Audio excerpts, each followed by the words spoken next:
Coucou tout le monde, on se retrouve pour un nouveau rendez-vous du C'est lundi que lisez-vous, donc comme toutes les semaines, histoire de faire un petit peu le point sur mes lectures de la semaine dernière. Donc dans l'ensemble, une bonne semaine puisque j'ai quand même lu 3 livres, voilà, en plus j'ai lu les trois de lundi à vendredi soir parce que voilà, le week-end était un peu moins productif et j'avais moins le temps et aussi moins l'envie de lire. Mais voilà, dans l'ensemble, ça a été une bonne semaine. Donc je vous laissais mardi dernier. J'étais donc à peu près à la moitié du tome 3 d'Immortel, donc de Kate Kiernan, c'est chez Black Moon. Voilà, je vous disais que j'avais vraiment envie de découvrir ce troisième tome, de voir comment se finissait la trilogie, l'évolution des personnages, enfin d'avoir des réponses, des révélations avec ce qui s'était passé avant. Voilà, avoir finalement le fameux de l'histoire. Donc dans l'ensemble, très contente de cette fin, même si ce ne sera pas un coup de cœur comme ça a été le cas avec les 2 premiers tomes.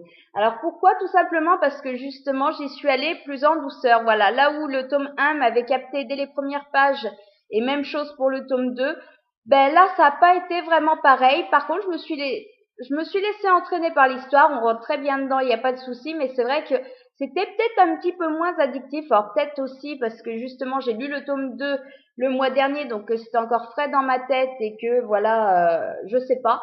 Mais enfin, dans l'ensemble, vraiment un très bon moment. Voilà, l'écriture est toujours aussi agréable au niveau du dénouement de l'histoire, de l'évolution des personnages. C'est super agréable, ça se suit. Voilà, le seul petit truc qui ferait qu'à la limite, je peux pas non plus le mettre dans un coup de cœur, c'est aussi le fait que ma lecture a été un tout petit peu gâchée par les flashbacks. C'est vrai qu'on en avait aussi dans les 2 autres tomes. Maintenant, comme là, on est dans un tome final où il y a des révélations, des rebondissements, c'est vrai que quand on apprend quelque chose et qu'on a envie de voir où ça nous mène, et que là, on nous sort un flashback de 15-20 pages, mais ça tombe mal. On n'a pas envie de repartir dans le passé, même si c'est justifié, même si ils sont pas là sans raison et que ça apporte vraiment à l'histoire. Mais c'est vrai que ça m'a un petit peu cassé dans le rythme et surtout qu'il y en a quand même pas mal. Donc à la limite, j'ai rien contre les flashbacks, mais par contre, il aurait peut-être fallu m'en faire moins, quitte à ce qu'il soit plus long. Mais voilà, être coupé que 2 ou 3 fois plutôt que le nombre de fois où on est coupé ici, parce que voilà, moi ça m'a un petit peu cassé le rythme, mais sinon dans l'ensemble j'ai passé un très bon moment. Donc voilà, pour ceux qui ont aimé les 2 premiers, je pense pas que vous serez déçus par ce troisième tome.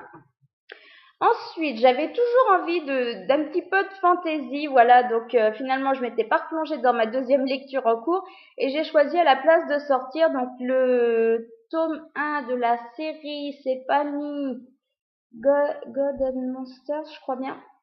Ouais. Donc le noir lui va si bien, donc de Kelly Keaton, c'est chez Territoire. Voilà, petit livre de 300 pages qui me faisait envie par sa couverture, par son résumé, et c'est vrai qu'en sortant d'Immortel, ben, j'avais envie de rester un petit peu dans ces histoires un petit peu fantastiques, donc je me suis dit que ça le ferait totalement. Et ben ça l'a tellement fait qu'il a même pas fait 24 heures. Donc je ne peux que le recommander parce que franchement, il est tout simplement génial. Voilà, dès le début, on rentre très vite dans l'histoire. L'histoire, elle est super bien écrite, elle est super bien menée. La mythologie, l'univers dans lequel ils évoluent, franchement, j'ai adoré du début à la fin les révélations. On n'en parle même pas. Voilà, le tome se finit sur quelque chose d'énorme que j'avais pas imaginé. Voilà, je l'ai complètement dévoré. C'est vrai qu'une fois commencé, j'ai quasiment pas pu le reposer. Donc, pour vous expliquer un petit peu l'histoire, pour ceux qui ne connaissent pas le livre, donc on rencontre Harry qui a 17 ans, donc qui a été abandonné par sa mère à l'âge de 4 ans. Alors, elle a quand même des souvenirs de la vie avec sa mère, donc elle vivait à la Nouvelle-Orléans et il y a eu justement une série d'ouragans. C'était pas Katrina, mais c'est dans le même genre, un petit peu cumulé. Elles ont dû évacuer et c'est vrai que sortie de là, sa mère a un petit peu pété un plomb, elle l'a abandonnée, donc, et puis elle a été s'installer, en fait, dans une espèce d'asile, ou maison de repos, on va dire, un truc comme ça pour les gens qui ont des problèmes psychiatriques. Et c'est vrai qu'elle s'est suicidée 6 mois plus tard. Donc, Harry, en fait, on la découvre dès le premier chapitre, justement, rendu à cet hôpital, où elle va en découvrir un peu plus, justement, sur sa mère, sur ce qui s'est passé, les raisons de tout ça. Et c'est vrai qu'elle apprend, elle ne le savait pas, qu'elle s'est suicidée, donc 6 mois plus tard. Donc, de là un petit peu frustrée quand même, surtout que bon voilà, elle ne savait pas qui était son père, donc elle comptait un petit peu là-dessus pour avoir des pistes et le retrouver. Et finalement, dans les affaires de sa mère, elle va trouver une lettre qui lui est adressée et qui lui dit clairement: si tu as réussi à me retrouver, si tu as retrouvé ma trace et que tu as récupéré cette lettre, va-t'en, fuis, parce que voilà, tu es en danger. Donc elle se tâte un petit peu, elle sait pas trop quoi faire. Et finalement, en fait, eh ben, je crois que dans l'heure qui suit, elle se fait carrément agresser par un mec qui veut qu'elle passe l'arme à gauche. Donc, plutôt que de se faire la malle, elle va carrément décider d'aller à la Nouvelle-Orléans et d'essayer d'éclaircir un petit peu son passé, parce que voilà, la Nouvelle-Orléans n'est pas abandonnée, mais elle a été rachetée par 9 familles très très riches, donc qui ont décidé de racheter tout ça. Ils l'ont renommé New 2, je crois. Oui, c'est ça. New 2.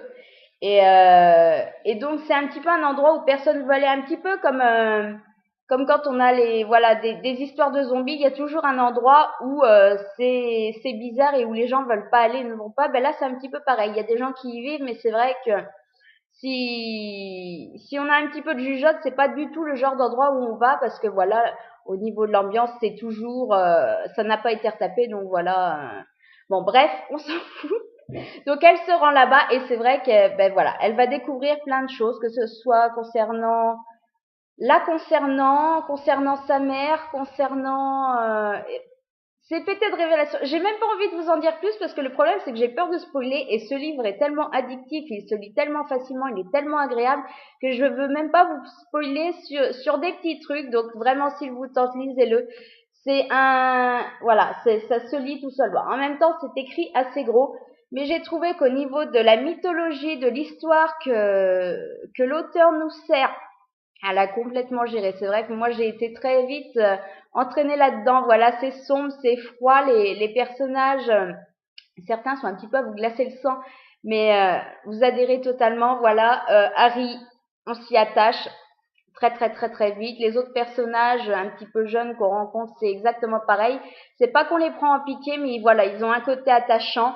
Donc forcément, on se doute qu'on a un jeune homme dans l'histoire, hein, il en faut toujours un. Là aussi, c'est super réussi. Je trouve que c'est pas forcément toujours évident de nous faire vraiment apprécier comme ça des jeunes de 17, 18 ans. Voilà, je trouve que c'est beaucoup plus facile quand on tombe dans des romans plus adultes. Voilà, on nous sort un homme super viril qui se bat genre exactement comme hier soir dans Le Seigneur des Anneaux. Voilà, vous sortez Aragorn, ça le fait visuellement, c'est sexy, ça donne envie, et je trouve que c'est pas forcément évident de reproduire un petit peu ce schéma-là avec des garçons plus jeunes. Et là, c'est pareil, ça l'a totalement fait, parce que Sébastien, j'ai adoré dès qu'on l'a rencontré. Voilà, même s'il parle pas beaucoup, même si il fait pas grand chose, mais le peu qu'il fait, moi j'ai adoré. Donc voilà, dans l'ensemble, je peux même pas vous dire qu'il y a un petit truc qui m'a pas plu, des lenteurs ou quoi que ce soit, parce que c'est même pas le cas. J'ai vraiment rien à reprocher à ce livre. Si, peut-être qu'il est trop court, et en tout cas, j'ai vraiment hâte que la suite sorte. Et alors celle-là, c'est clair que le jour où elle sort, elle atterrit dans ma palle et elle est lue direct, parce que voilà, en plus avec ces révélations de la fin, c'est juste énorme. Donc on n'a qu'une envie, c'est de se jeter sur la suite. Ma troisième lecture de la semaine. Je vais essayer de faire un peu plus vite parce que là je m'étale. Donc après ça, j'avais une envie de romance, plutôt que de replonger dans les hauts compteurs qui est super bien, mais qui est pas romance. Je voulais un truc tout doux, un truc de fifi. Donc j'ai décidé de sortir Pour un tweet avec toi de Teresa Medeiros. Donc c'est dans la collection Central Park de chez Milady. C'est une petite sortie récente. Ben voilà, rien que visuellement, déjà il m'avait plu, je le voulais. C'était comme le livre le Cupcake Club, sauf que là j'avais été un petit peu déçue quand même par l'histoire. Je trouvais que c'était un peu basique. Ben voilà, là j'avais envie de me lancer là-dedans. C'est vrai que cet échange en plus via Twitter, il y avait vraiment petite lecture rapide, et en même temps il y avait un fort potentiel. Voilà, donc ça pouvait être très bien ou complètement loupé, hein, mais envie de tester. Donc j'ai testé. Alors c'est vrai que ça commence simplement, très simplement, ça passe bien. Maintenant concrètement, le début, ça casse pas des briques. Je me suis dit que ça allait être un petit peu justement dans le style du Cupcake Club, ou de l'autre que j'ai lu chez Central Park, Jane Caraphan Jones. Voilà, de la petite histoire agréable à lire, mais qui s'oublie quand même assez vite, qui a pas forcément quelque chose de particulier qui fait qu'on s'en souvient très longtemps. Donc ce début passait bien, la suite aussi. C'est vrai que c'était une lecture agréable. Maintenant, pas de quoi non plus retenir spécialement mon attention jusqu'au moment où je suis arrivée, je crois bien, dans le dernier tiers du livre, les 100 dernières pages. Parce que voilà, on se doute toujours un petit peu qu'il y a un petit événement fort qui va venir changer pas mal de choses. Maintenant, je m'attendais pas du tout à ça.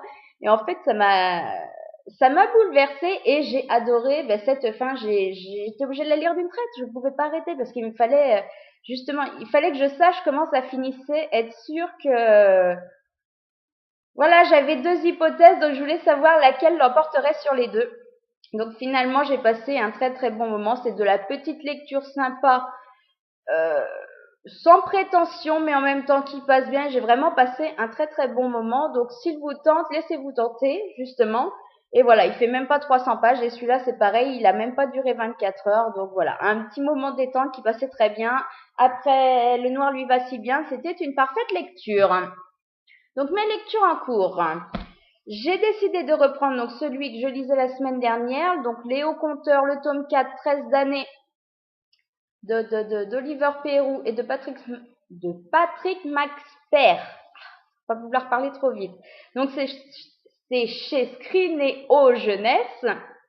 Voilà, ben c'est vrai que ça passait bien, mais c'est de la lecture pleine de descriptions, assez dense, surtout que ce début de quatrième tome, on a une situation particulière qui fait qu'on ne peut pas démarrer sur les chapeaux de roue.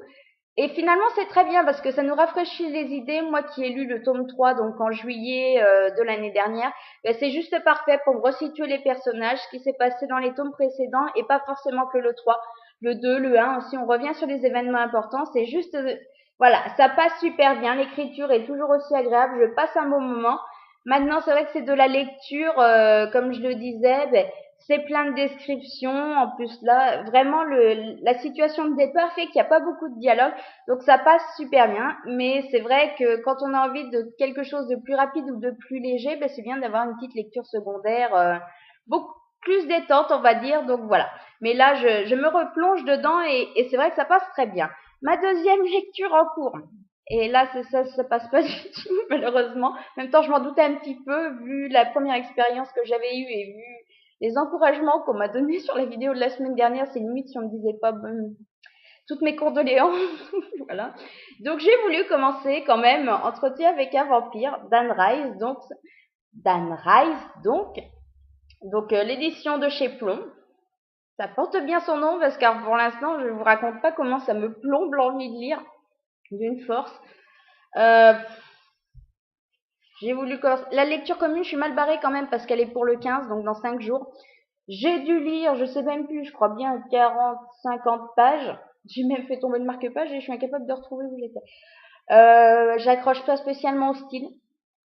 Il y a beaucoup de descriptions. Il y a beaucoup de passages où voilà, ben, on a un personnage qui parle, et puis il parle un peu tout seul. Alors oui, mais non, les monologues de je sais pas combien de pages, 5, 6 pages d'affilée. Voilà, en plus je trouve que la présentation, j'aime bien le visuel, par contre c'est même pas chapitré, le problème c'est que c'est découpé en 4 grandes parties et que déjà la première grande partie fait 160 pages, je crois bien. J'accroche vraiment pas des masses et c'est aussi pour ça que j'ai du mal parce que voilà, deux bouquins plein de descriptions, je sature un petit peu en ce moment. Donc je le continue sans conviction aucune. Je vais voir si vraiment ça passe pas. Je vais pas me forcer à le lire pour me tomber en plus après dans une panne d'ivresse que c'est pas la peine. Par contre, l'autre soir, j'avais une insomnie à 2 heures du matin. Je ne dormais pas. Je peux vous dire que vous tapez 10 pages sans souci, vous y retournez après. Donc je sais pas. Je vais essayer de continuer quand même cette semaine, mais sans grande conviction. Et de toute façon, je pense que c'est un petit peu mort pour la LC du 15. Donc on verra bien. Puis faire un avis sur même pas 100 pages de goût, ça me botte moyen. Je préfère encore prendre le temps de le lire et de le finir et de faire un avis, voilà, même si c'est dans un mois, je sais pas. Mais si vraiment je vois que ça me plombe, je pense que je vais le mettre de côté. Donc j'ai sorti quand même un truc un peu plus léger, parce que là je me suis dit ça va pas être possible. Je me suis sorti aussi le tome 7, donc de Queen Betsy, Vampire et Indigne, de Mary Janice Davidson, donc chez Milady.